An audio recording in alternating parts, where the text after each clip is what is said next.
Hey guys, I'm Jake, and I'm gonna talk about two movies from completely different eras. One from the 90s, and one from, when did Logan come out again? 2017! Oh yeah, thanks. Now, on a surface level, you may think that these movies have nothing in common, but in reality, they are very comparable. They're both R-rated movies with tons of violence, impressive special effects, and lots of naughty words. Just drop by any time and totally fuck up my life, huh? Now, before we get into this, I should warn you that I'm going to be spoiling the crap out of these two films. So if you haven't seen them yet, I'd suggest watching them first and then coming back to this video. Now, for films like these, you might expect me to talk about the violence featured in them, or how the special effects featured in Logan have improved since Terminator 2 first released. But that would be too easy. Instead, I'm going to talk about the emotional impact the endings had. Stay with me, folks. In short, both the T-800 and Logan died at the end of each of their own films, and both had some sort of child look up to them and, of course, start immediately crying once their father-like figure passed away. But let's look at them one at a time.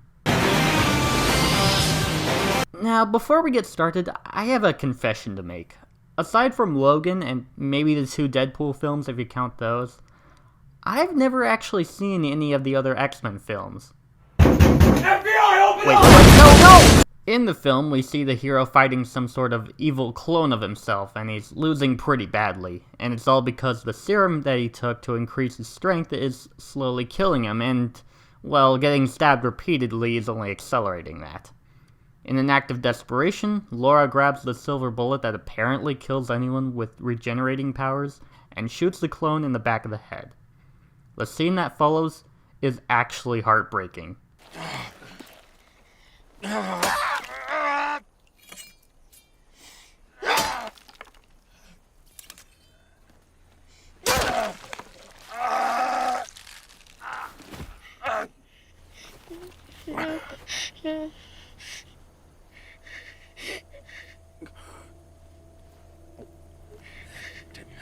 Take your friends and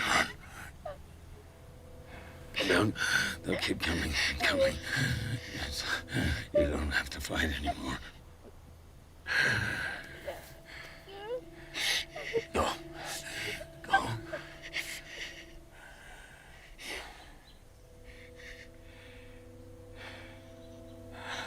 Don't be what they made you. Logan was more than just a mutant. He was also Laura's father. He risked his life to protect her, and he finally realized on his deathbed what it was like to love his own child. Afterwards, he was given a proper burial, Laura gives a speech, and the young mutants all walk away to live better lives. But not before Laura switches the cross around to resemble an axe.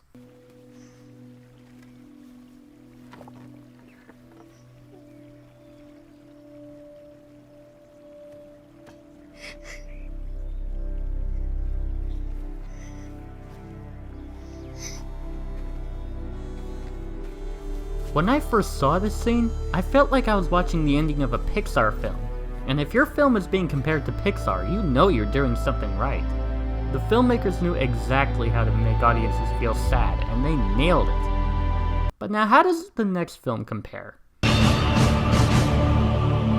Okay, so in the ending of this film, after the heroes defeated the T-1000 and destroyed the arm and the chip from Cyberdyne, Arnold doesn't think it's over yet. No.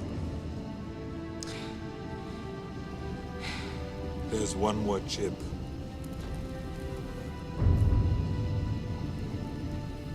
And it must be destroyed also. Wait, what?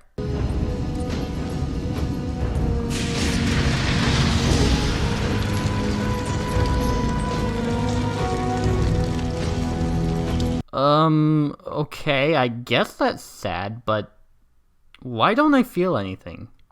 Technically, this isn't too fundamentally different from the way Logan handled it. After all, young John Connor and Uncle Bob here...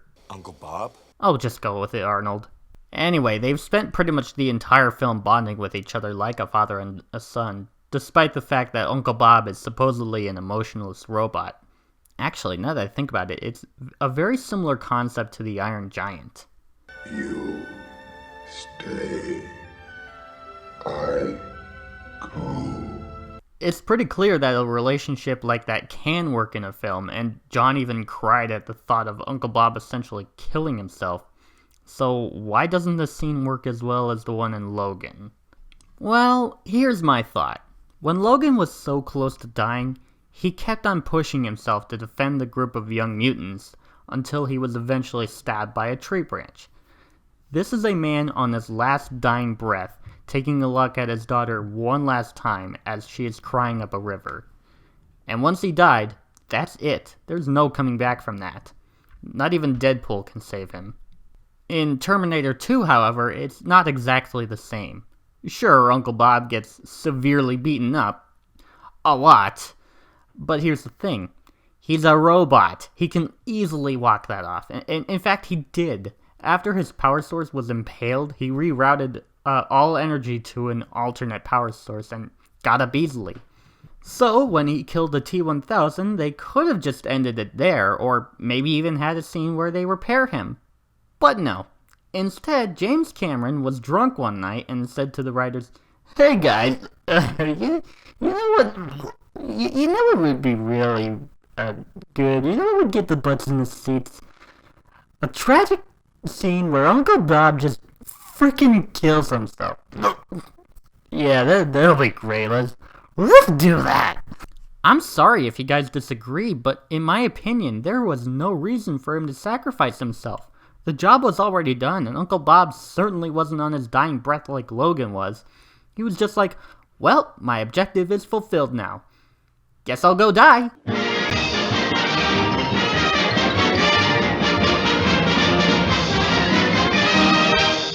Yeah, there's no contest here. Logan had the much sadder ending. Even I, as someone who isn't even a fan of the X-Men series, can appreciate it for how clever it is. And besides, there's a Terminator 3. So, of course Uncle Bob wasn't gonna be gone forever. There's like a bajillion of them.